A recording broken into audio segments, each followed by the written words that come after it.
Friends, thank you for tuning in today for another episode of the Jasmine Star Show. You are truly in for a treat.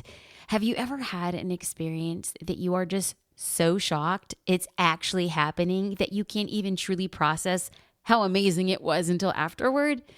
That's how I felt being a guest on the Ed Mylett show.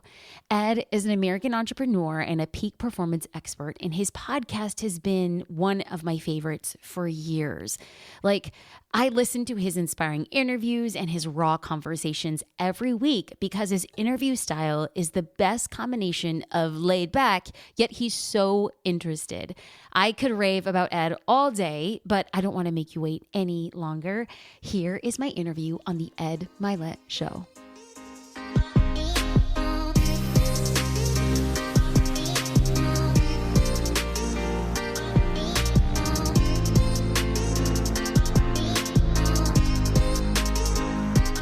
To my left, this wonderful woman here is a social media strategist. She's an expert when it comes to social media and helping you grow your following and your platform. So, Jasmine, this is Jasmine Star, everybody. Hi, guys. How are you? I'm so excited. I'm excited, too. Thank you. Thank you for this. So fired up.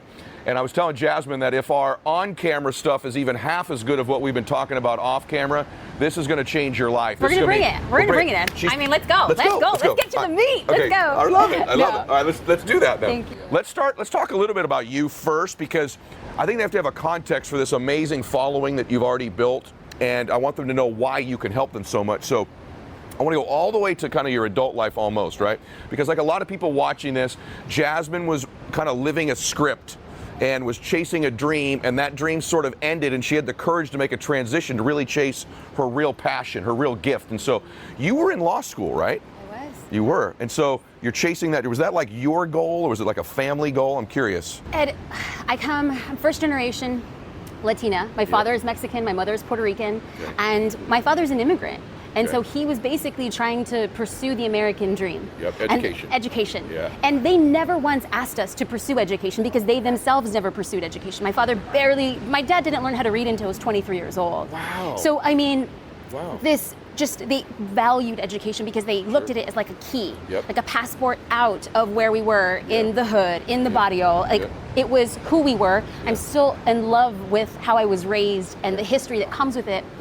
But in my mind, the way that I made my family proud, or the way that I was able to pursue my dreams, would be through higher education. Yeah. And I think looking back, it was me trying to take the safe path. Typical immigrant child is like hard worker, top of the class, be there on time, above the rest. Yeah. And I finally had this moment of reckoning of is this the thing I want to do? Really? Well, you were in law school. Yes, when I was in law school. In 2005, unfortunately, during my first year of law school, my mom got the news that she had a relapse of brain cancer. It was an 8-year battle, and it was so long, it was so hard, and the doctors had decided that her time had come. They were going to stop chemotherapy, they were going to stop the brain surgeries, and I received this phone call there in law school, and it was such a difficult, hard time in my life. I wasn't happy in school, I wasn't happy with where I was and the decisions that I was making, and I walked in, and I was on full scholarship at UCLA. Oh my gosh. Wow. And I walked in and I said, I think I need to be at home with my mom. I'm gonna come back to school. I'm gonna come back, I just need to be with my family. So in 2005, I dropped out of law school. In 2005, I moved home. In 2005, I watched my mom lay listlessly on the couch for months at a time. And it was at that time that my boyfriend, my high school sweetheart, said, we need your mom to see us get married. That's the thing that she wants. So we planned a wedding in 3 months. And in 2005, I remember sitting on a table, very similar to this circular table, across from my newly minted husband, and he says, what do you want to do with your life? Where will you find happiness? JD asked you Yes. this. Okay. And I looked across from him and I said, I want to be a photographer. And that's pretty artsy from going to this very committed law path, especially because his response was, well, don't you need a camera? I didn't even have a camera. I did have a camera. I did it, swear, didn't have a camera. I said, if I had a camera, that's awesome. If I had a camera, I really think I could do this thing. If I had a camera, I think I'd be a good photographer. Yeah. So Christmas 2005, I unwrapped a camera. But I didn't open the camera because I felt like 2005 was such a hard year in my life. On January 1st, 2006, I unboxed my camera. And that same year, against all odds, the doctor said, your mom's not gonna walk, she's not gonna talk, she's gonna slowly go back, she's gonna retreat. And against those odds, my mother walked me down the aisle. She began to walk. She began to talk. She began to drive. She began to cook, even though she's a terrible cook. I mean, my mom's mom, if you're watching, I'm sorry. She's just, it was like burnt offerings. You know, it's like, oh, well, mom made it, well, let's eat it. And I think that she had a second chance at life. Wow, that's wonderful. And I think that I had a second chance at life. Like, I made the decision, I'm not going back to law school. I'm going to do this wild, crazy thing that I'm wildly unqualified to do. Who got you the camera? I'm just curious. JD. JD did. Yes. Yeah, JD's here, by the way, everybody. And so I kind of figured it was him, but I just wanted to make sure that's who it was. So he was instrumental in getting you to even think about your dream. Absolutely. By the way, that takes such huge courage because that's a very traditional path. Yes. And it is true that most of my friends who are first generation here, education is emphasized so heavily. Were you concerned at all you were letting your family down? Did it ever enter your mind? Or I will distinctly remember sitting at an Italian restaurant in West Los Angeles. I called my father. My father is one of like my dearest, sweetest, most powerful friends. He's a beacon. He shows me how to be strong. He shows me how to be humble. And I called him and I asked to meet. And we're sitting at this small table for two, and I sat across from him, and I said, I think I want to make a really hard decision. I'm so wildly unhappy, and I don't want to let you down. And he said, how could you possibly let me down? You far superseded anything we could have imagined. Wow. So to have your father's What a blessing, great father. yeah, What a great absolutely, father. absolutely. And it was such great advice because I'm happy, I'm successful, I'm living life on my own terms, and as a dad, I think you would want that for any You do. And that's, by the way, a great lesson for parents who are watching this, by the way, is that it's their path, it's their script, it's their life, it's not the script you give them. And I want to acknowledge one thing, because you become this unbelievably successful person in that space, kind of, because you've used that background and then increased it even to the social media space. But I got to tell you that it takes, I want those of you that are listening to this, many of you that are watching this, you right now know you're living someone else's script. Amen. You're not chasing your dream, right? And you're the leading character of your life. You're the author. You and God are the author of the story of your life. And any time you can step into your dream, you can have the courage to step out and start pursuing that. So I want to acknowledge that, because you're not sitting here with me. You haven't changed all the lives you've already changed and the millions more you're about to change if you didn't make that decision and if JD didn't have the vision to ask you that. So I want to challenge you all to have the courage to chase the real you, the authentic you, your real dream. And so in doing that, you started really out in the photography business, really getting into the space of it. Ended up being where you became one of the most sought after photographers in the wedding space. Isn't that true? Kind of everywhere. Yeah. So that started. Talk about that for a second. And then how did that end up? Take me through that, and then how did you end up in the social media space in the first place? How'd that happen? So I unwrapped the camera in 2006, and by 2009, I was voted one of the top 10 photographers in the world. That's amazing. In 2010, voted top most influential photographer, and in 2012, voted top most socially influential photographer. So we kind of just started off in a niche of a market, and then expanded into this creative space, and I started teaching people how to run better businesses and leveraging just what you have. I didn't have money. Yeah. I didn't have resources. I had nothing. I mean, I barely got a camera. You know, it's just like, so but living on the dream, like we had no money. My husband was a startup at the time. Our big date nights was Taco Bell. Nice.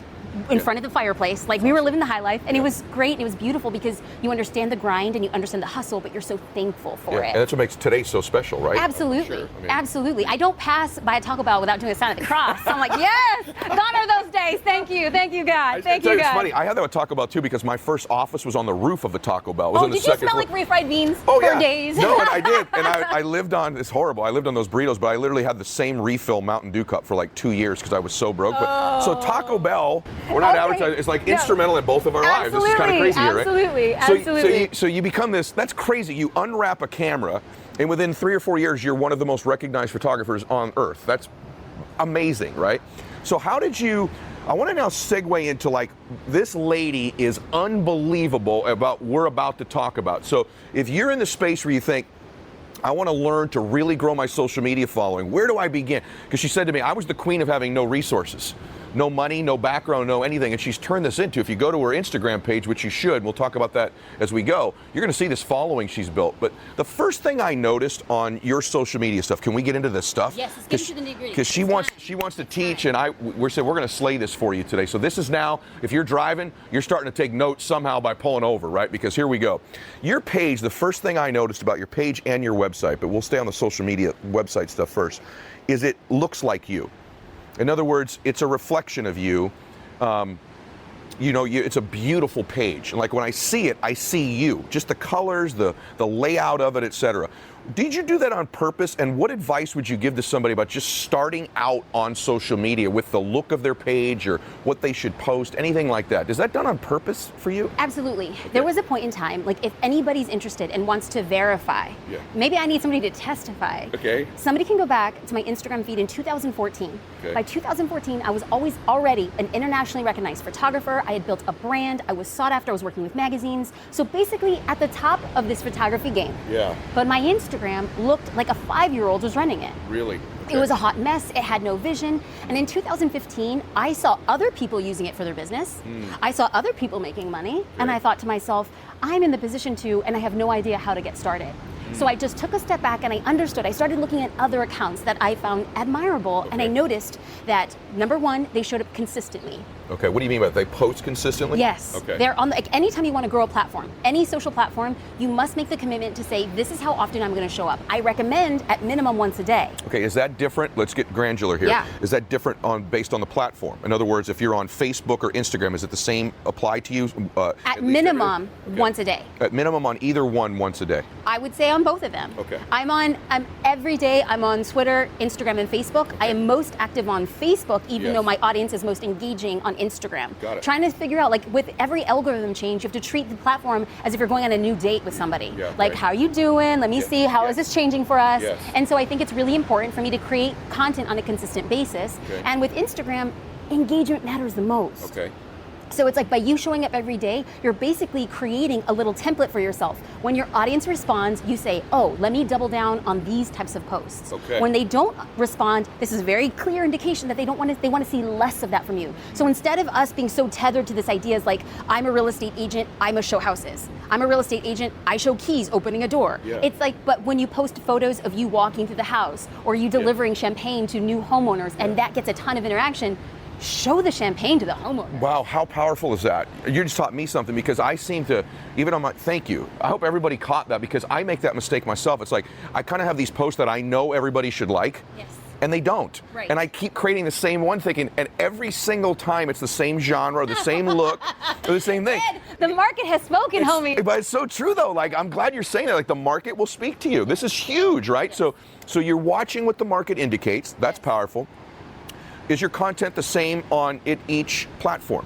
That's a great question. Okay. Now, the answer used to be no. I was Okay. trying to create content independent of each platform, trying Yeah. to show up, and I realized that I just didn't have enough time in the day. Yeah. So what I decided to do is to create content on each platform, but I wasn't sharing it on the same day or the same time. Oh, wow. Because oftentimes studies have shown that when somebody, there's a high likelihood that if somebody's on Instagram, they likely have a Facebook account. And if they're scrolling through Instagram, they might pop over to Facebook. Yes. They're on their social at the same time. Yes. And so if they like both my Facebook page and my Instagram account, there's a good chance that they're gonna see the same content. Yes. And I don't wanna make it feel like I'm not paying attention and fostering unique conversations in each of those platforms. Okay, So right. hypothetically, All right, keep going. I'm writing that okay, down. good.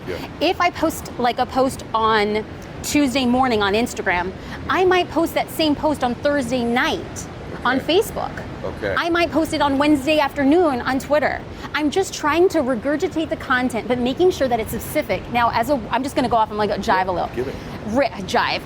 Like, and look, Riff. I'm not even cool. I don't even know how to talk cool. Yeah, you're cool. On Instagram, what I see a lot of business owners doing is taking the same photo and automatically pushing it to Facebook. Yes. Which is a big no-no. Okay. You can use the same photo, but what I want people to do is to independently upload to Facebook, because the thing that happens is that @mentions on Instagram and hashtags on Instagram that are highly effective Yes. don't translate over to Facebook. Right. And so what people say are they see broken @mentions, they see hashtags that don't work or don't lead anywhere. Okay. And so what happens is subconsciously, as viewers are watching this, they're saying, oh, Bonnie, the real estate agent, is having a conversation on Instagram, but she's just really depositing over here on Facebook. And then Yes. people wonder, why aren't people engaging with my content here on Facebook? Okay. It's because you're not having the conversation on Facebook. Wow. Same photo, bring it over here, no more @mentions. You're gonna be tagging other pages that are like relevant to the conversation you're having. Oh my goodness. The conversations exist in both platforms, but in a way that people are engaging on those platforms. This is huge what you're saying, because that's another mistake I've made. Another mistake I've made is I've sent it over there, and you're exactly right. The hashtags are there, and I can tell they kind of know I'm just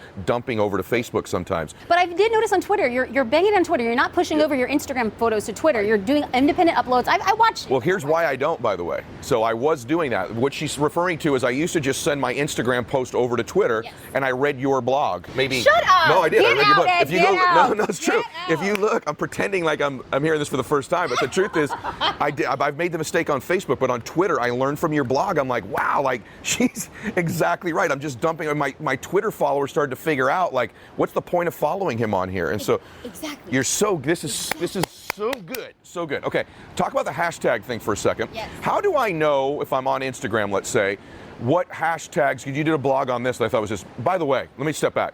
She has a blog that will absolutely change your planet. How do they get your blog? Just tell them that real quick. Jasmine Star blog. Jasmine Star blog. Just so you know, guys, let me tell you something. I read this blog and it helps me, and I have a pretty dadgum big social media following, and I implement what she recommends on there very regularly. One of the things you wrote about on there, it's so good, by the way, it's so good. One of the things you recommended on there was about finding out what hashtags your consumers or your clients are inclined to look for. Talk about that for a second. Okay, so first let's back up a tiny bit. Okay. We need to identify, each of us as independent business owners, who we are marketing to. Okay. And we don't mean this loosely. Okay. I mean, I'm a firm believer of staking a claim in the ground and saying my content is for this single person. Okay. And that rubs a lot of people the wrong way. Okay. Because people say, well, I'm going to create content for whoever wants to buy what I'm selling. Yeah. And that's true in theory, but if we're trying to build a brand and have long-term sustainable growth, it's very good to niche a market. Now, just because you niche doesn't mean that you won't appeal to other people. I believe, based on your content, you have a very large male following. Yep. But it doesn't feel like, I don't feel like I can't follow what you're doing. Right. I just know that you're creating content that appeals to a specific gender. And I think that that's great. Right. I think it's powerful because you're saying, this is my tribe, this is who I'm going for. Other people are welcomed. Yes. So it's important that you do that. So you're already one great step in there. Okay. Once you understand who you're marketing to, when you have that person in their mind, like that person's a real person. You know how old they are, you know if they're married, do they have kids, where do they live, how much money they make, what car do they drive, where do they go on vacation, what was the most recent YouTube video that they watched, what pages on Facebook do they like? Get in their mind. Then you create content for them. Not like, this is a promotional piece for my business. This is, how can my business help you? How can my business empower you? Or how can my business diminish fear? We want to make sure that our social media endeavors really hone in on that, because there's too many people in the fitness space. There's too many photographers, too many graphic designers, there's too many bakers. There's too many people doing the same damn thing. How do we stick out? Our messaging comes, it's not about our business, it's what our business does for you. Oh God, that's huge. And so when we do this, so now that we're here, we brought it up, we built it up, let's get into hashtags. Okay, that is huge what you just said though. Let's stay there. It's what I'm giving it to you. What your business does, right? Not so. Oh my gosh, that's big time, big time. All of you, no matter what your platform is, because I want to just share something with you. I struggle with that just because I watch guys in my space, the men in my space, right? And I can tell like certain people, I won't name who they are, but I can tell their guy is only a 25-year-old below and male, right? Or theirs is just a fitness person. And for me, I really do want to appeal to everybody that is appealable with my content, whether it be a woman or a man or a guy my age, 47, or a 24-year-old. And so I do try to think about that because the market is so big. And so I want to acknowledge, I do what Jasmine said. When I'm creating content, I do think about, because my market is vast, how do I appeal to all these different people with the content that I'm creating, knowing I can't reach everybody with every post. And so huge about what your business does or for me, right? So talk about the hashtag thing now. So now that we know who we're talking to, now that we know that we're talking to the 25-year-old who lives in Chicago, who has a side hustle, but during the daytime he's driving Uber. I mean, I want you to get really granular. Who is this person? Because when this person becomes real to you, you create content that appeals to them, and then you are really smart with your hashtags. So for instance, if you're creating entrepreneur content, the knee-jerk reaction would be to hashtag entrepreneur, business startup, business-minded. And then what happens is the other people in your industry and sphere are using entrepreneur, business-minded, hustler. So then we wonder, why are people only in my industry following me? Because you're only using hashtags that industry peers are using. So now if we go back and we say, how does Seth living in Chicago, driving Uber, who has a side hustle, he wants to become a videographer. How do I, as in my shoes, if Seth was my ideal client, how do I create social media content for Seth? I'm using masculine-driven images. I'm making references that a 25-year-old guy would like and know and understand. Yep. I'm making music references to who I think he's listening to, hip-hop references. What kind of car does he drive for Uber? Like, I'm creating content that gets into his psyche, because anytime a consumer of social media is looking at a piece of content that feels like it's tailor-made for them, they will follow, they will spend more, they will wait more, they will support more, they will evangelize more. Tailor-made content allows you to build a tribe. Now, I'm not about metrics. Okay. I mean, it's great that we have all these numbers and that's fantastic, but really, I firmly believe, as God is my witness, a business will go farther with 1,000 avid followers than 10,000 followers who are just passive, I'm gonna scroll on by. 100% agree So we with that. build a tribe, but you build a tribe by creating content that people want to see, and then insert yourself in social situations. Because then if I was creating content for Seth, I'm not hashtagging entrepreneur, because Seth doesn't identify yet with being an entrepreneur. Right, he's not there What yet. does he identify with? Yeah. Well, the music that he's listening to, the side hustle.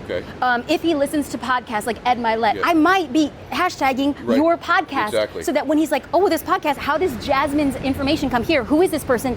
Oh, she's creating content for me. Is that what you mean by inserting yourself in social situations? Yes. Okay. Social conversations. Social conversations. Okay.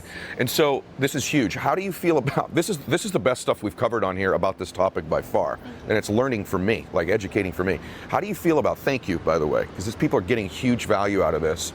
How do you feel about once you're building that engagement? Because I agree, I'd rather have 1,000 engaged followers than 10,000 who pass through and scroll through my stuff. That's the other point I want to make to you. Is I see certain people in my space, they post too much stuff, and it becomes this blur of nothingness that I don't want to see.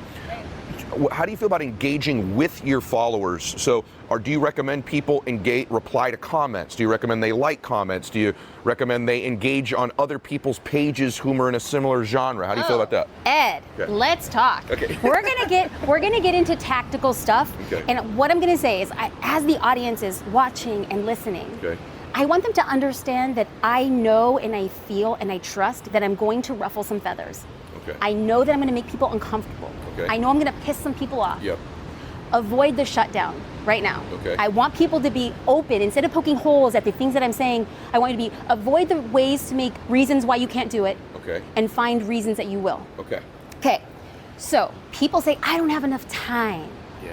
But you have to understand, what is the role in your business? If you do not want to be the head of your company, if you do not want to be the visionary, if you don't want to be if you don't want to be the driver of lead acquisition, then bring somebody on the outside who is, and let them drive those conversations. But if you want to build a personal brand, if you want to be the driving force, then you must be the one navigating those conversations online. You can go through, and I'm really proud of this, Ed.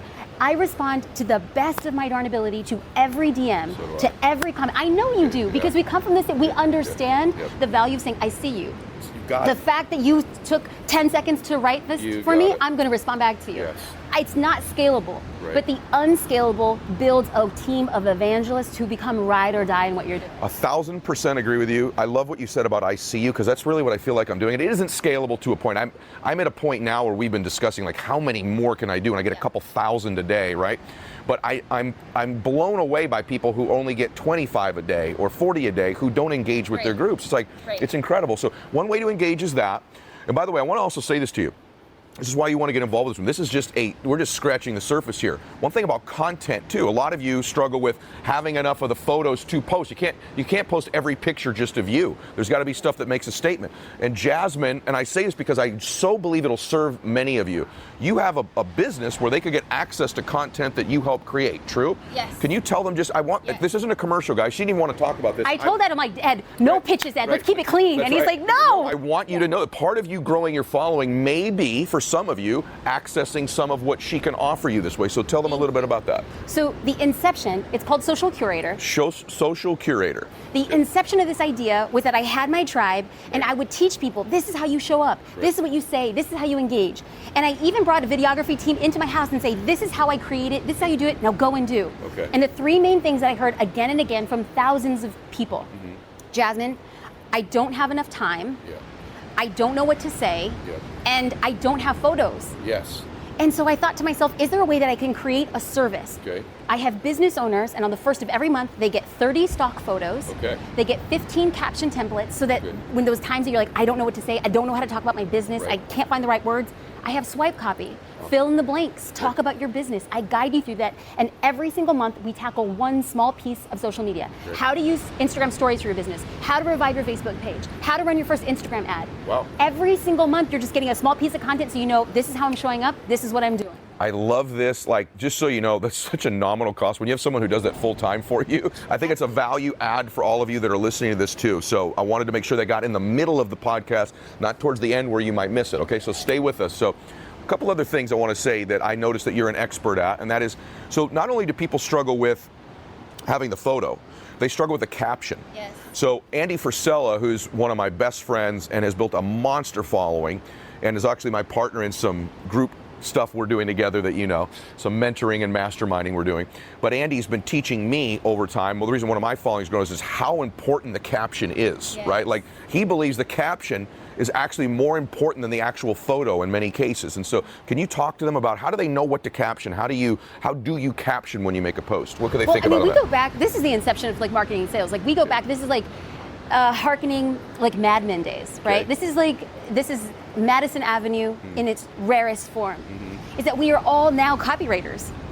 True. Okay. I mean, this is your caption is your sales in print. Okay. And I don't disagree with Andy. I firmly believe now photos are important to stop somebody scrolling. Sure. That's the first thing. That's the first thing that they see. Yeah. And then they debate. Do I find this interesting? Okay. And that's why it's so important to have an attention grabber at the beginning of every caption. I don't think most people know that. So on Instagram, what you're now, they truncated it. You used to be able to see 3 lines of copy Yes. to get people interested. And I believe, and this is speculation, but I believe that they made it only 2 lines because they want people to read the click more. Okay. They don't want an amuse-bouche. They don't want an appetizer. They want you to say, go to the meal. Go to the I ribeye. agree We want with you serving it up. I do. Which I think is actually a good thing. I do too. But those first 2 lines are now so important. Critical, right. It's an attention grabber. Okay. It's, can I ask you a question? I'm curious. I made a mistake. Can I, do you have an opinion? Can I get a recommendation? Engaging, hooking them in the beginning and then guiding them through the conversation is imperative. Massive, massive, massive, massive. What she just told you to grow your following are those first 2 lines. I promise you, people ask me, I think I'm the fastest growing person in the history of social media in the business space for in 9 months. And one of the keys has been me mastering that, what you just said. The first 2 lines was 3 lines. First 2 lines, getting your attention. Can I ask you a question? I'm curious. I love what you just said right there. A couple more things, then we'll talk about winning in life and just not through social media, right? Yes. But I love this. So I want to, because I'm learning, so I'm going to keep asking stuff. What about your photo? What about your bio photo? Is there anything about that someone should know? Because that's the first thing someone sees. Right? You're just asking the right questions. I think Okay. that you're coming at this, you're serving an audience that is hungry, Yeah. and you're meeting them where they are. Right. We and I had this conversation. A lot of times that I see this like esoteric, cloud-like, Yes. let's talk about this, the philosophy of Right. social media. Right. No, Right. let's get down to the down What do and you dirty. actually do? Right. Absolutely, your Right. bio photo. 3 main tips. Number 1, Okay. a photo of a person looking at a camera is really engaging. As human beings, we're hardwired to judge people through looking at their eyes. Okay. So the minute to stop somebody is going to be really... There you go. No, we know each other. We go back. No, we're good. So looking at somebody in their eyes is very powerful. Good. So having a headshot that's from the collarbone, chest bone area up is Okay. great. When you have a full body photo, what happens is you see less of the person's eyes. Okay. So you want a well-lit, naturally lit photo. Okay. You want to be looking directly at the camera. Okay. And if at all possible, smile. Okay. There are times for very cool photos. Yeah. Cool photos really do well. But as a standalone piece of building a brand, you want to be approachable, you want to be friendly, and you want to start conversations. Okay. And we have to think about social media as a cocktail party on the internet. Okay. When somebody walks into a cocktail party and indoors, it's a Friday night, they walk into the montage at the bar and they're wearing their sunglasses, Yeah. they still have their hat on. Yeah. They're just looking around. Yeah, Wait, yeah. like who's gonna look at me take a drink? Yeah. It's the people who we want to talk with are the guys, You're right. the women who have their sunglasses off, everything's packed up, they look at you, smile, You're right. casually order a drink. Wow. This is the stuff we need to Wow, have. this is massive stuff. Should you change it? Is there a shelf life to a photo where you should change that photo because your followers have seen it so long? Well, there's a beauty. It's a beauty and the beast. Okay. You like when people become familiar with your photo because Yes. people look at the photos. Yes. And another thing to say is I highly recommend against using a logo. because a logo takes away the personality of a business or a brand. Okay. So there's that. So there's a beauty of somebody seeing the same regular photo, because then if they've engaged with you in the past and they know that you deliver great content, which you do, you kind of like that association. Okay, so I kind of, familiarity, I will kind of like rest a photo for at least like 4 or 5 months before you decide to switch it out. Switching it out too much confuses people, as simple as it is. Okay, this is tons of stuff here. Tons of stuff.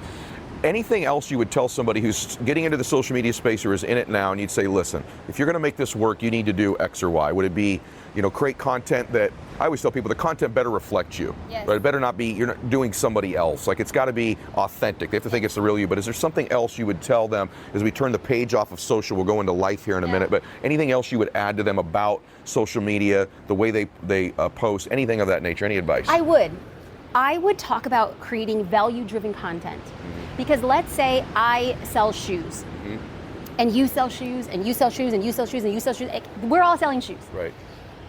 What the marketing that I see on Instagram, the conversations I see on Instagram, by 9 out of 10 of us, I sell shoes, these are the sizes the shoes come in. When if I wanted to stick out from the crowd, a value-driven piece of content would be, I sell shoes, here are the 5 reasons why you should be packing these shoes to go on vacation. Because of 1, 2, 3, 4, 5. Wow. If I sell sunglasses, and we all sell sunglasses, it shouldn't be, these are the colors that the sunglasses come in. It should be, these 5 tips will help you pick the best shape of sunglasses for your face. So we have value-driven content that helps us position ourselves in a place of authority, but it builds trust. Golly, this is huge. This is huge. Okay. I totally agree with that, by the way. When I'm listening, I'm thinking, what are the things I've done wrong? You're right. And when you say things I've done correctly, I have to acknowledge it too. I've done that. I've done that value add on the content. So you have obviously become this success, not only because of the detailed knowledge you clearly have about how social media works, but also you had the courage to step into this space. You're super driven to improve you and chase the highest version of you. You've spent money on yourself. You're in various different mastermind groups that you participate in. And so what is it that you think for entrepreneurs or just people in general that are out there that, they want to be somebody, they want a dream to happen, they want to live oceanfront, they want to have a dream relationship, whatever it is, what do you think holds most people back? What do you think it is, and what do they need to do and think differently? That's a broad question, but what would your answer be to that? It's going to be 2 things. Okay. It's going to be a lot of people are so concerned of what other people will think about their decisions. It could be a parent, it could be a spouse, it could be people on the internet. And the only person who is responsible for making those decisions and protecting your soul. We've all been commissioned. We serve a higher purpose and a calling. And when we stand in the light of our rightness and our voice, I would have been a successful lawyer. Mark my words. I would have not have served the amount of people I can serve, because now I'm standing in my purpose. Had I listened, if my father sat across from me and said, you know what, Mija? No, I don't want you to do that. I would have said, maybe, who knows? I don't know what I would have said. But the fact of the matter that I still at the end of the day made a very hard decision to walk away from a safe path and say, I believe, and I don't care, for all intents and purposes, people say that's the most ridiculous thing you could have done. I don't care. When I decided to take a sabbatical from running one of the most profitable photography studios in the world, people said, you're crazy.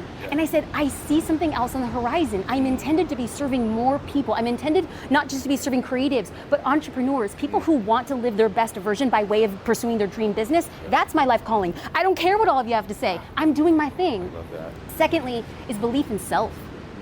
That they have like this pinwheel above their head of failure. They list of all the things that didn't work in the past, and I say, reframe that. It wasn't a failure. It's only a failure if you decide to stop right there and then. Wow. Stand in purpose and reframe. Yes. Those are, I think, by the way, I totally agree with you, and I think those 2 things are connected. I think a lot of times because there's a lack of maybe self-belief, then we become more concerned with what other people think about us. So true. Right? Because I so think true. when you have a great reputation with yourself, you've kept promises you make to yourself, you trust yourself, right? You're far less concerned with your reputation with everybody else. Yes. But when you don't feel great about yourself, or you haven't kept promises you've made to yourself, you don't have high self-confidence, now your reputation with everybody else is of huge value to you and importance, right? So they're interconnected. One of the things I noticed about you immediately on camera when I watched you speaking, and then now in person, it's like really apparent. I believe in energy, right? I think energy almost overrides everything in life, right? Even a poor decision made with the right energy, the right intention. Yes, I've made a lot of poor decisions. Me too, girl. Me too, right? But I've almost just willed my energy, because I always give myself credit for my intent. I know my intent is good. I know I want to do the right thing. I don't always do the right thing, but I know my intentions are good. I know I'm a good man. I know I want to help people. I know I want to serve. I love that term of standing in your purpose, by the way. I may steal that from you. But so this energy you have, it's magnetic, right? It's like I root for you. I want to help you. I believe you, right? Like your certainty level's off the charts too, right? Where's that come from? Have you always had this, or have you worked on that? No. Like, what's it come from? With this energy you have? Because it's obvious. Like, I'll guarantee even the people that are sitting around here watching this, they can feel your energy. I can feel it when I'm talking to you. That means so much. True. And it means so much to me because I know what it's like to have an energy that's completely polar opposite of the energy I possess now. Really? As the daughter of an immigrant, I grew up obese. I weighed 180 pounds. I wasn't even 5 foot tall. I was 11 years old. I weighed more than my dad. I was constantly ridiculed. I didn't learn how to read until I was 11 years old. I was poor. We had government issued food. People from our church would take donations for us. And yet through all of that, I felt like if I can pour myself into academics. So I studied, I remained quiet. I always liked to be behind the scenes. I'm a watcher, I'm a looker. I would see other people doing the things I wanted to do, and I never gave myself the permission to do that. It wasn't until I was 25 years old in 2005 where we started this conversation where I thought, my God, I've robbed the world of this thing that I have because I was so concerned of being me. When I saw my mom, she was 50 years old and they said she was going to die. I was 25 years old and I had a midlife crisis. I said, what if I look back and I say, what if? What if I could have done more, served more, been more, spoken up, and my voice quivered? What could I have been? And at that moment I said, no more. I'm going to stand in this. I'm going to speak up when my voice shakes. I'm going to walk even though there's hills, and I'm going to continue to own up to the mistakes because I've made plenty. And if people know she's trying her best, her intention was to serve, we're still going to support her even when the chips are down. That's 100% right. That's a clip, by the way, that I'm going to watch over because I just love what you just said because I think wow, you got me right there because I also went through a midlife crisis at that age, and I say this all the time, I'm in a midlife crisis constantly to get to the next version. I saw an interview with you talking about your daughter said you're having a midlife crisis, and you said, it's the midlife crisis to be a better man. I was like, preach, it's really, preach. What's more powerful is what you just said, because here's why. Because a lot of people watch that, they go, well, I haven't always been in a crisis to get better. Right? I've had a track record of not getting better, which is what you just said. I want you to hear what this beautiful soul just told you, right? I spent 25 years not being this person.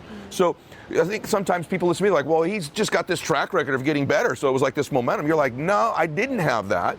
25 years, I sort of lived in the shadows, and then you stepped out of it, right? And you gave them the formula of how to do it. And there's so many of you. I think men for sure, but even more with women. I think even more in the space with women, the world tries to tell you you're not enough all the time. You're not enough this. Be quiet. Be a good girl. You don't look like this. You don't act like this. So there's all these things, these messages we get as we're being raised, and then the world does it to us too. So often, I feel this, women walk into a room and no one acknowledges them, and that happens over and over and over again. It's like reserved for these few people in the world get that acknowledgement. And you have to take it, ladies. You have to step into it. You have to decide what Jasmine just told you, that you're going to take your power, right? You're going to step into that space. And I love what you said, step into your purpose. That is massive. So I love that. Now, doing that, and I want all the women to hear this too. Men, I know you're getting value out of this, but the women need to hear this, that you can step in. You are enough now. You can step into your purpose, and your intentions are good. This is what can happen to you. This is what can happen. Millions of people are hearing this, and so we don't have a whole lot more time, but I'm curious. So I know where you've gone. I know what you've become. What do you want to do? Like, what's your purpose now? You said I'm stepping into my purpose, right? So, and I think, by the way, I want to tell you something. Having met you, it's even bigger than you think. So I've watched your ability to communicate. I've watched you on camera. I've watched your energy level today, your intensity level, but man, your ability to communicate. Wow, right? Like, you have a huge purpose, Jasmine. It's huge. But what do you want? Like, what is your calling? Where are you going? Like, what are we going to see from Jasmine Star in 5 more years? What do you want? I would love, like, my main goal is, yes, I want to provide for my family. I want my parents to be proud of me. I want my friends and family to stand behind me. That's my number one goal. Me too. But I think that my purpose is to empower other people to live the life that they don't allow them to. To watch somebody and say, you were underqualified, you were underprepared, you were underfunded, you were underconnected. And yet, as an underdog, you still continue to show up and show up. and show up. And when people made fun of you, and when they said the meanest things about you, when they said, ask why anybody would hire you, and you showed up. Wow. And you showed up. It's just living proof that people can get and earn and pursue and push all the things that they want. And if I can look back 5 years from now and look at all the people who said, this is me, I might not be making $1 million a year, but I'm taking my family on a Disney cruise. I might not be making $1 million, but guess what? I bought myself a Toyota Prius.